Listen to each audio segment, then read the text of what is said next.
아빠, 왜 이렇게 인색하게 구시는 거예요? 다른 집들은 다 이렇게 해주는데.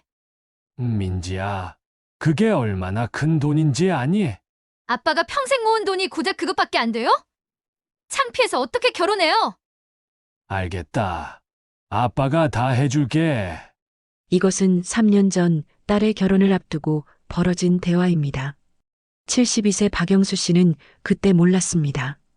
이 한마디가 자신의 인생을 송두리째 바꿔놓을 줄은 말이지요. 새벽 4시 30분, 서울 변두리 골목길에 하나둘 불빛이 켜집니다. 그 중에서도 가장 먼저 켜지는 곳이 있었습니다.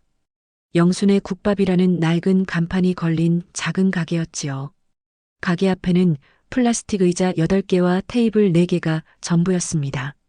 박영수 씨가 앞치마를 두르고 나옵니다. 구부정한 어깨, 주름진 손등, 그리고 40년간 같은 일을 해온 사람만이 가질 수 있는 익숙한 손놀림이었습니다. 뼈를 우려내는 큰 솥에서 하얀 김이 모락모락 올라옵니다. 영수 씨는 국자로 국물을 떠서 맛을 봅니다. 짠맛, 단맛, 그리고 40년 노하우가 담긴 그 맛이었지요. 오늘도 시작이구나. 영수 씨의 하루가 시작되었습니다. 박영수, 올해 75세. 현재는 혼자 살고 있습니다. 그러나 3년 전만 해도 상황은 달랐습니다. 딸 민지가 매일 저녁 국밥집을 찾아와 설거지를 도와주었고 함께 저녁을 먹으며 소소한 일상을 나누었지요. 영수 씨의 인생은 평범했습니다. 20대에 결혼해서 이 골목에 국밥집을 차렸습니다. 아내와 함께 새벽부터 밤늦게까지 일했지요. 손님이 많은 날에는 하루 매출이 20만 원, 적은 날에는 8만 원이었습니다. 여보, 우리 민지 대학은 보낼 수 있을까? 아내는 늘 걱정했습니다. 하지만 영수 씨는 확신했지요. 당연히 보내야지. 우리가 못 배웠으니까 민지는 꼭 공부시켜야 해. 그렇게 하루하루 모은 돈으로 딸을 대학까지 보냈습니다. 대학 등록금, 생활비, 그리고 졸업 후 취업할 때까지의 모든 비용을 감당했지요. 그러다 10년 전 아내가 세상을 떠났습니다. 갑작스러운 심장마비였습니다. 그날 밤 영수 씨는 빈 국밥집에 혼자 앉아 울었습니다. 이제 민지만 잘 키우자. 그것이 영수 씨의 새로운 다짐이었습니다. 아내가 떠난 후 민지는 더욱 자주 국밥집을 찾았습니다. 회사에서 퇴근하면 곧바로 아버지를 도우러 왔지요. 35세가 될 때까지 결혼하지 않고 아버지 곁에 머물렀습니다. 아빠, 오늘 힘드셨죠? 괜찮아. 우리 민지가 와주니까 든든하다. 이런 대화가 영수 씨에게는 하루 중 가장 소중한 시간이었습니다. 영수 씨는 40년간 한 푼, 두 푼 모았습니다. 국밥 한 그릇에 6천 원, 하루 평균 매출 12만 원에서 재료비와 임대료를 빼면 남는 것은 많지 않았지요. 그래도 꾸준히 모았습니다. 통장에는 1억 3천만 원이 쌓여 있었습니다. 딸의 결혼 자금으로 평생에 걸쳐 모은 전 재산이었지요. 민지가 시집갈 때 부끄럽지 않게 해주고 싶어. 이것이 영수 씨의 유일한 소원이었습니다. 그러던 어느 날 저녁이었습니다. 민지가 평소와 다른 표정으로 나타났습니다. 볼이 붉어져 있었고 손을 가만히 두지 못했지요. 아빠, 오늘 특별한 분이 오실 거예요. 특별한 분? 제가 소개해드리고 싶은 사람이 있어요. 영수 씨의 가슴이 두근거렸습니다. 드디어 딸이 좋은 사람을 만난 것 같았거든요. 30분 후 정장을 차려입은 남자가 나타났습니다. 키가 크고 외모도 준수했지요. 대기업에 다닌다고 자기소개를 했습니다. 안녕하세요. 김태준이라고 합니다. 반갑습니다. 우리 민지가 평소 좋은 사람 만났다고 해서 그날 밤 영수 씨는 설레는 마음으로 잠자리에 들었습니다. 이제 정말 딸이 시집갈 때가 온 것 같았거든요. 그러나 일주일 후 민지가 가져온 이야기는 영수 씨의 예상을 훨씬 뛰어넘었습니다. 아빠, 결혼 준비하려면 돈이 좀 많이 들어요. 얼마나? 예단이 3천만 원, 살림살이 4천만 원, 결혼식 비용이 5천만 원. 영수 씨의 얼굴이 굳어졌습니다. 총 1억 2천만 원이었습니다. 평생 모은 돈과 거의 비슷한 액수였지요. 그게 너무 많은 것 같은데. 그때였습니다. 민지의 목소리가 차갑게 변했습니다. 영수 씨는 그때 몰랐습니다. 이 선택이 자신의 인생을 완전히 바꿔놓을 것이라는 걸 말이지요. 그날 저녁 민지가 태준과 함께 국밥집에 나타났습니다. 둘의 표정이 어딘지 급해 보였지요. 아버님, 안녕하세요. 태준이 정중하게 인사했습니다. 하지만 그의 눈빛은 조급해 보였지요. 어서 와라. 앉아서 국밥 먹어라. 맛있게 끓였어. 영수 씨가 따뜻하게 맞았습니다. 아직은 예비 사위가 반가웠거든요. 국밥을 먹는 동안 태준이 입을 열었습니다. 아버님, 민지한테 결혼 준비 이야기 들으셨죠? 응, 들었어. 사실 저희도 부담스럽긴 해요. 하지만 요즘 결혼이 다 이래요. 태준의 말에는 확신이 있었습니다. 마치 이것이 당연한 일인 양 말했지요. 민지가 아버지를 바라봤습니다. 그 눈빛에는 간절함이 담겨 있었습니다. 아빠, 다른 집들 정말 다 이렇게 해요. 제 친구 수진이도 작년에 결혼할 때 1억 5천 들었다고 했어요. 영수 씨는 숟가락을 놓았습니다. 갑자기 국밥 맛이 느껴지지 않았거든요. 그런데 그 돈을 내가 어떻게 마련하지? 아버님, 혹시 적금이나 예금이 있으시지 않나요? 태준이 조심스럽게 물었습니다. 영수 씨는 잠시 망설였습니다. 40년간 모은 돈 이야기를 해야 할지 고민됐거든요. 있긴 해. 그런데 얼마나 있으세요? 민지가 급하게 물었습니다. 1억 3천만 원 정도. 그 순간 태준과 민지의 얼굴이 밝아졌습니다. 마치 문제가 모두 해결된 것처럼 보였지요. 그럼 충분하네요.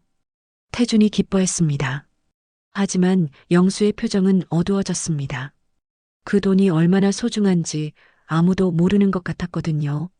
잠깐. 그런데 그 돈은 아빠, 어차피 제가 물려받을 돈 아니에요? 미리 쓰는 거라고 생각하세요. 민지의 말에 영수는 할 말을 잃었습니다. 그리고 아버님, 저희가 결혼하면 아버님도 함께 모시고 살 거예요. 걱정하지 마세요. 태준이 덧붙였습니다. 영수는 그 말이 진심인지 의심스러웠지만 딸의 행복을 위해서라면 어쩔 수 없다고 생각했습니다. 며칠 후 민지가 혼자 국밥집에 왔습니다. 손에는 두꺼운 서류 뭉치를 들고 있었지요. 아빠, 이게 결혼 준비 리스트예요. 영수가 서류를 받아들었습니다. 예단 목록, 살림살이 리스트, 결혼식장 견적서. 숫자들이 눈앞에서 춤을 춘다 했습니다. 예단만 해도 금반지 5돈, 목걸이, 귀걸이. 이게 다 필요한 거니? 당연하죠. 시어머니께서 직접 정해주신 거예요. 그리고 이 냉장고는 왜 이렇게 비싸? 아빠, 요즘 신혼집 가전제품은 다 이래요. 친구들 집 가보면 다 이런 거 써요. 영수는 한 항목씩 계산해 봤습니다. 어느 것 하나 빼기 어려워 보였지요. 민지야, 정말 이것들이 다 꼭 필요한 거니? 아빠, 저도 한 번만 결혼하는 거잖아요. 부끄럽지 않게 해주고 싶어요. 그 말에 영수의 마음이 흔들렸습니다. 딸이 부끄러움을 당하게 할 수는 없었거든요. 하지만 마음 한편으로는 불안했습니다. 이 돈을 다 쓰고 나면 노후 준비는 어떻게 할지, 갑자기 아프기라도 하면 어떻게 할지 걱정이 됐지요. 아빠가 생각해 볼게. 아빠, 너무 오래 생각하시면 안 돼요. 예약도 해야 하고 준비할 것도 많아요. 민지의 목소리에는 조급함이 배어 있었습니다. 그날 밤 영수는 통장을 들여다봤습니다. 1억 3천만 원. 40년간 새벽부터 밤늦게까지 일해서 모은 돈이었습니다. 매일 아침 5시에 일어나서 국밥 준비를 하고 밤 10시까지 가게를 지키면서 모은 돈이었지요. 아내가 아플 때도 자신이 아플 때도 하루도 쉬지 않고 벌어들인 돈이었습니다. 이 돈이 없으면 나는 어떻게 살지? 영수는 걱정이 됐습니다. 하지만 딸의 얼굴을 떠올리면 마음이 약해졌지요. 다음 날 아침 영수는 평소보다 일찍 일어났습니다. 잠이 오지 않았거든요. 국밥집에서 혼자 앉아 생각했습니다. 과연 이 선택이 옳은 걸까요? 딸을 위해서라면 어떤 희생도 감수해야 하는 걸까요? 그때 옆 가게 사장님이 들어왔습니다. 영수야, 아침부터 표정이 어둡네. 무슨 일이야? 딸 결혼 준비 때문에. 영수는 고민을 털어놨습니다. 요즘 결혼 비용이 얼마나 드는지 아나? 1억이 넘어. 그렇게 많이? 우리 때는 이불 몇 채면 됐는데. 세상이 많이 바뀌었어. 옆 가게 사장님도 한숨을 쉬었습니다. 그런데 영수야, 그 돈 다 주고 나면 너는 어떻게 살 거야? 그 질문에 영수는 대답할 수 없었습니다. 생각해 본 적이 없었거든요. 딸이 행복하면 되는 거 아닌가? 그래도 내 인생도 중요하잖아. 그날 저녁 민지가 왔을 때 영수는 결심했습니다. 민지야, 아빠가 결정했어. 정말요? 어떻게 결정하셨어요? 민지의 눈이 반짝였습니다. 해줄게. 다 해줄게. 아빠. 민지가 영수를 끌어안았습니다. 그 순간 영수는 자신의 선택이 옳다고 확신했지요. 하지만 영수는 몰랐습니다.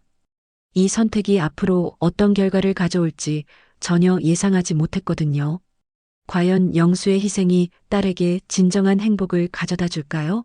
아니면 예상치 못한 시련의 시작일까요? 며칠 후 영수는 은행을 찾아가야 했습니다. 40년 인생의 결실을 딸의 결혼 준비금으로 바꾸기 위해서 말이지요. 은행에서 나오는 영수 씨의 걸음이 무거웠습니다. 손에는 통장 잔고 영원이라고 적힌 종이가 들려 있었지요. 1억 2천만 원.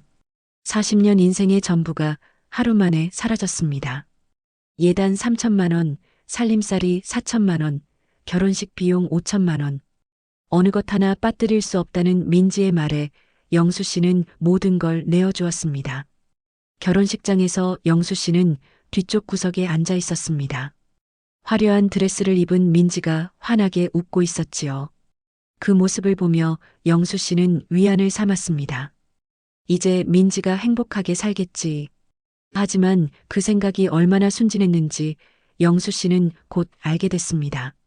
결혼식이 끝나고 한 달이 지났을 때였습니다. 영수 씨가 민지에게 전화를 걸었지요. 여보세요? 전화를 받은 건 태준이었습니다. 아, 아버님. 안녕하세요. 민지 좀 바꿔줄래? 아, 민지는 지금 좀 바쁩니다. 나중에 다시 연락드릴게요. 그렇게 말하고 전화가 끊어졌습니다. 며칠 후 영수 씨는 직접 민지 집을 찾아갔습니다.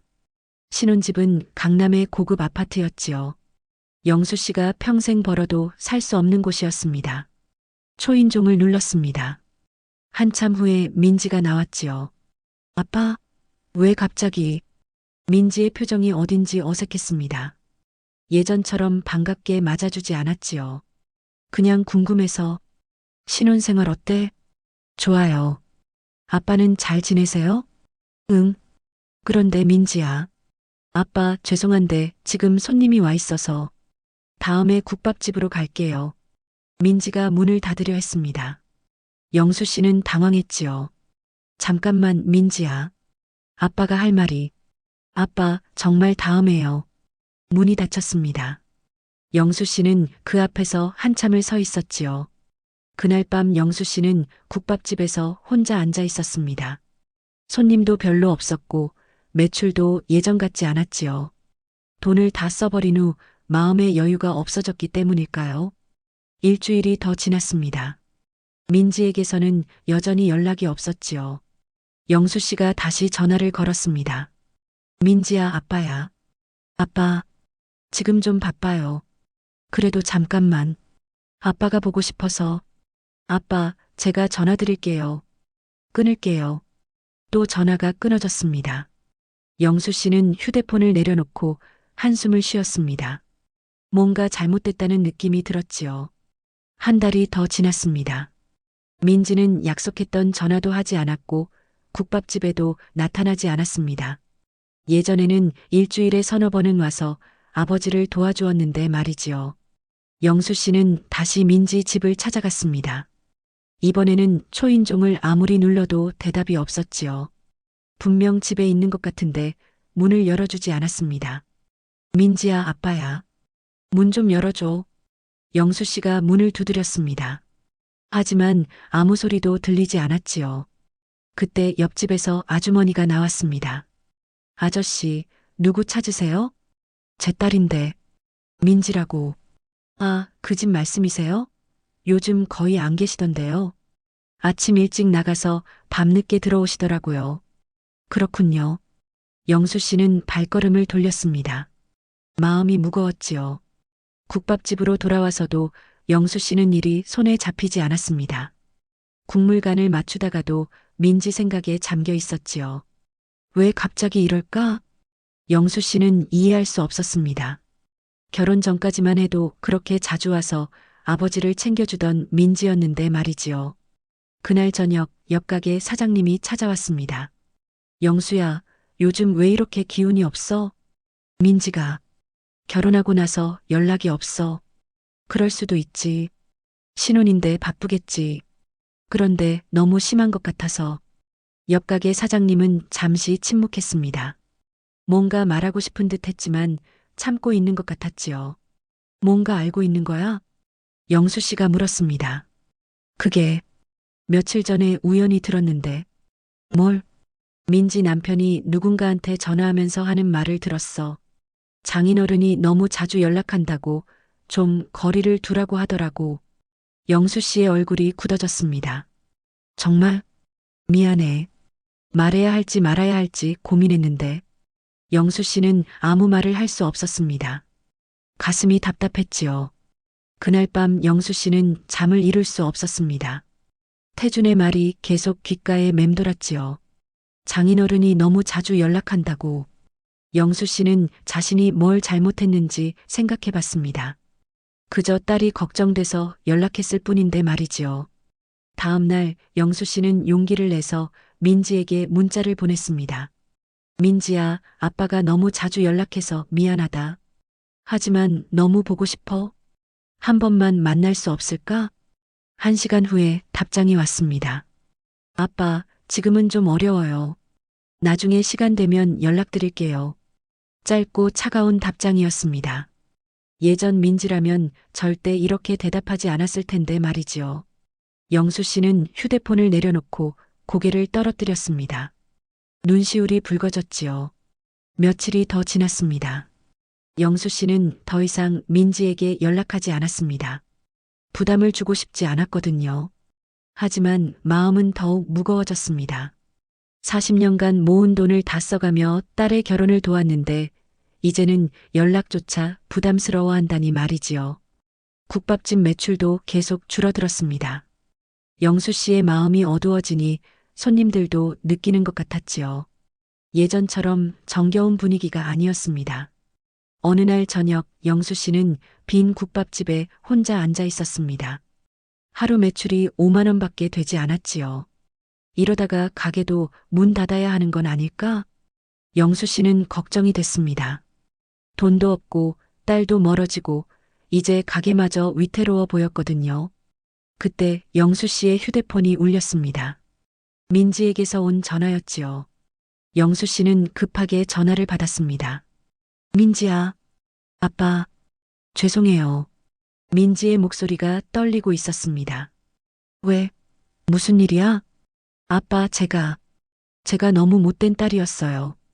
영수 씨는 가슴이 두근거렸습니다. 오랜만에 듣는 민지의 진심 어린 목소리였거든요. 민지야, 무슨 소리야? 넌 나의 자랑스러운 딸이야. 아니에요. 제가 정말 잘못했어요. 아빠가 평생 모은 돈 받아놓고. 민지가 울음을 터뜨렸습니다. 괜찮아. 딸이 행복하면 그걸로 충분해. 아빠, 저 내일 국밥집에 갈게요. 오랜만에 아빠 도와드릴게요. 영수 씨의 눈에도 눈물이 고였습니다. 이 한마디만으로도 모든 것이 다시 괜찮아질 것 같았지요. 그래. 아빠가 기다리고 있을게. 전화를 끊고 나서 영수 씨는 오랜만에 미소를 지었습니다. 민지가 내일 국밥집에 온다고 했거든요. 하지만 영수 씨는 몰랐습니다. 이 통화가 민지와의 마지막 대화가 될 줄은 말이지요. 다음 날 영수 씨는 새벽부터 국밥집을 정리했습니다. 딸이 온다는 기대감에 평소보다 더 정성스럽게 준비했지요. 오후 2시가 됐습니다. 민지가 오기로 1시간이었습니다. 3시, 4시가 지나도 민지는 나타나지 않았습니다. 영수 씨는 점점 불안해졌지요. 저녁 7시가 됐을 때 영수 씨는 포기했습니다. 또다시 배신당했다는 걸 깨달았거든요. 그 후로 3년이 지났습니다. 민지에게서는 단 한 번의 연락도 없었지요. 영수야, 큰일 났어. 무슨 일이에요? 민지 남편 말이야. 그 자식이 사기당했대. 영수 씨는 몸을 일으켰습니다. 사기당했다고요? 응. 투자한다고 했던 돈 전부 날렸다는 거야. 그런데 그게 내가 준 돈이라는 소문이 돌고 있어. 영수 씨의 얼굴이 굳어졌습니다. 1억 2천만 원 전부요? 그런 것 같아. 그리고 태준이는 지금 도망 다니고 있다는 소문도 있어. 그 순간 영수 씨는 모든 걸 깨달았습니다. 태준이 처음부터 계획한 일이었구나 싶었지요. 그놈이 처음부터 내 돈을 노렸던 거야. 영수 씨는 분노가 치밀어 올랐습니다. 하지만 이번에는 가만히 당하고만 있지 않기로 했지요. 다음 날 아침 영수 씨는 일어나서 정리를 시작했습니다. 태준과 관련된 모든 서류를 모았지요. 결혼준비금 영수증, 은행 입출금 내역, 그리고 태준이 받은 돈에 대한 모든 기록들이었습니다. 이제 이 자식 정체를 밝혀야겠어. 영수 씨는 사설탐정 사무소를 찾았습니다. 평생 가보지 않았던 곳이었지요. 태준이라는 사람에 대해 조사하고 싶습니다. 어떤 조사를 원하시나요? 이 사람이 제 사위인데 제 돈을 가져다가 투자한다고 했다가 다 날렸어요. 의심스러운 점이 많아서요. 영수 씨는 200만 원을 내고 조사를 의뢰했습니다. 통장에 남은 돈 거의 전부였지만 상관없었지요. 일주일 후 탐정에게서 충격적인 결과가 나왔습니다. 이태준이라는 사람 정과자입니다. 정과자요? 네. 사기죄로 입원 실형을 살았어요. 그리고 현재도 다른 피해자들이 고소장을 접수한 상태예요. 영수 씨는 서류를 받아보며 충격을 받았습니다. 이런 자식이었구나. 그리고 더 놀라운 건 이 사람이 결혼사기 전문범이라는 거예요. 지금 아드님 따님이 세 번째 피해자입니다. 세 번째요? 네. 앞에 두 여성도 비슷한 방식으로 돈을 빼앗겼어요. 한 명은 5천만 원, 다른 한 명은 8천만 원을 당했습니다. 영수 씨는 분노로 온몸이 떨렸습니다. 이 자식을 어떻게 잡아야 하나요? 지금 수배 중이에요. 하지만 증거가 더 필요합니다. 아버님이 가지고 계신 자료가 결정적 증거가 될 수 있어요. 그날 영수 씨는 바로 경찰서로 향했습니다. 고소장을 접수하고 싶습니다. 어떤 사건인가요? 결혼 사기입니다. 제 사위가 제 돈 1억 2천만 원을 가져다가 투자한다고 하더니 잠적했어요. 경찰은 영수 씨가 가져온 증거들을 보고 놀랐습니다. 이 정도면 충분한 증거네요. 바로 수사에 들어가겠습니다. 영수 씨는 또한 태준의 회사에도 찾아갔습니다. 태준이 대기업에 다닌다고 했던 그 회사 말이지요. 김태준이라는 직원이 있나요? 김태준요? 저희 회사에는 그런 직원이 없는데요. 3년 전부터 다니고 있다고 했는데. 아, 혹시 파견 직원 말씀이신가요? 그분이라면 6개월 전에 그만뒀어요. 영수 씨는 또 한 번 충격을 받았습니다. 태준이 대기업 정직원이라고 한 것도 거짓말이었던 거지요. 그날 저녁 영수 씨는 민지에게 전화를 걸었습니다. 민지야, 아빠야. 아빠, 죄송해요. 태준이가 사라졌어요. 알고 있어. 그리고 태준이 정체도 다 알아냈어. 정체요? 그 자식 결혼 사기 전문범이야. 너는 세 번째 피해자고. 민지는 충격을 받아 말을 잇지 못했습니다. 아빠가 경찰에 고발했어. 곧 잡힐 거야. 아빠, 정말 죄송해요. 이제 와서 미안해도 소용없어. 다만 내가 해야 할 일이 있어. 뭔가요? 법정에서 증언해야 해. 태준이 어떻게 너를 속였는지 말이야. 2개월 후 태준은 결국 붙잡혔습니다. 도박장에서 마지막 돈까지 털리고 있던 참이었지요. 법정에서 영수 씨는 피해자로 증언했습니다. 피고가 제 딸과 결혼한다며 1억 2천만 원을 요구했습니다. 투자한다고 했지만 알고 보니 도박이었습니다. 민지도 증인으로 나왔습니다. 태준이 저를 조종해서 아버지와 거리를 두게 했습니다.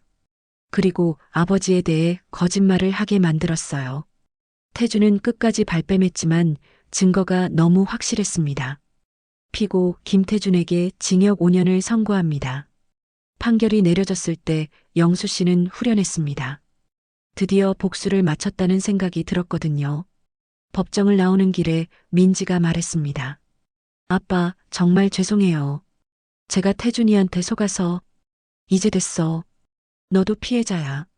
아빠, 돈은 어떻게 되는 거예요? 일부는 돌려받을 수 있을 거야. 태준이 재산이 좀 있다니까. 실제로 3개월 후 영수 씨는 3천만 원을 돌려받았습니다.